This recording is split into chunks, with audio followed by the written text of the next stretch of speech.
सच्चा प्रेम। अनिल एक महत्वाकांक्षी युवक था जिसके लिए काम केवल एक साधन था, बैंक खाते में पैसा लाने का एक जरिया। उसने कलाकृति फर्नीचर की वर्कशॉप में सहायक के तौर पर काम शुरू किया, जिसका मालिक शांतनु नाम का एक वृद्ध लेकिन ऊर्जावान कारीगर था।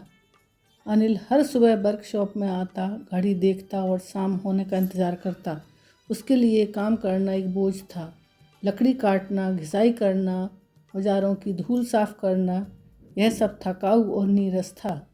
वह हर शाम घर जाकर यही सोचता कि उसे यह काम छोड़कर कोई बड़ी नौकरी ढूंढनी है, जहां कम मेहनत हो और ज़्यादा वेतन अच्छा था, लेकिन उसकी आंखों में हमेशा एक बेचैनी रहती थी। उसे लगता था कि वह अपना समय बेच रहा है, जी नहीं रहा। इसके विपरीत शांतनु जी थे। उनकी उम्र 60 के पार थी, लेकिन उनमें किसी युवा से भी ज़्यादा फुर्ती थी। जब वे छेनी चलाते या लकड़ी के रेशों को छूते तो उनके चेहरे पर एक ऐसी तृप्ति थी जो अनिल ने कभी किसी और अमीर आदमी के चेहरे पर नहीं देखी थी। शांतनु जी के लिए लकड़ी महज एक सामान नहीं था, वह एक दोस्त थी। वे काम करते हुए गुनगुनाते थे और उनका हर काम इतना सटीक होता था मानो वह ध्यान की अवस्था में हो।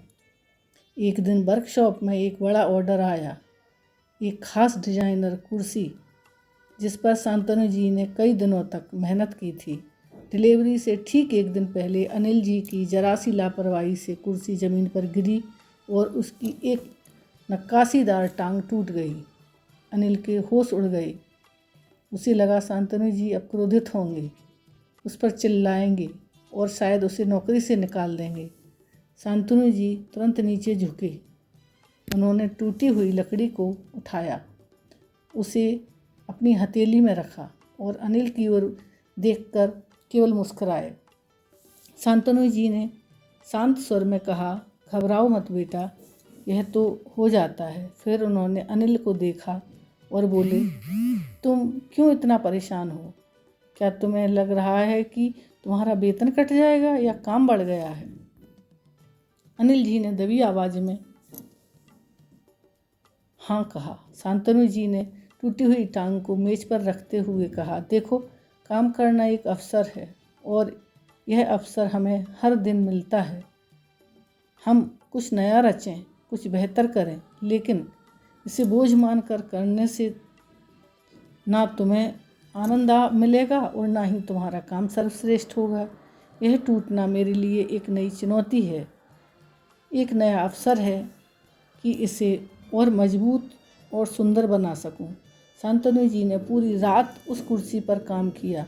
अनिल ने देखा शांतनु जी ने कुर्सी को केवल जोड़ा ही नहीं, बल्कि उस टूटी हुई जगह को अपनी कारीगरी से इस तरह सजाया कि वह अब एक कलात्मक विशेषता बन गई। सुबह जब कुर्सी तैयार हुई तो वह पहले से कहीं ज़्यादा शानदार लग रही थी। शांतनु जी ने थकी हुई आंखों से अनिल को देखा और अपने जीवन का सार उसे समझा दिया। काम से प्रेम करना ही सच्ची सफलता है। जब तुम काम करते हो तो तुम अपना समय देते हो, लेकिन जब तुम काम से प्रेम करते हो तो तुम अपनी आत्मा को उस काम में उड़ेल देते हो। जिस दिन तुम काम को घड़ी देखकर नहीं बल्कि उसमें छिपा आनंद देखकर करोगे, उस दिन तुम्हें कभी थकान नहीं होगी। अनिल ने उस दिन से अपनी नज़रें घड़ी से हटाकर लकड़ी के रेशों पर टिका दी। उसने छेनी की आवाज़ में संगीत सुनना शुरू कर दिया और अपनी हर काट में एक सुंदरता खोजने लगा। उसके काम की गुणवत्ता आश्चर्यजनक रूप से बेहतर हो गई। वह अब भी वही काम कर रहा था, उसका वेतन वही था, लेकिन उसका जीवन पूरी तरह बदल चुका था।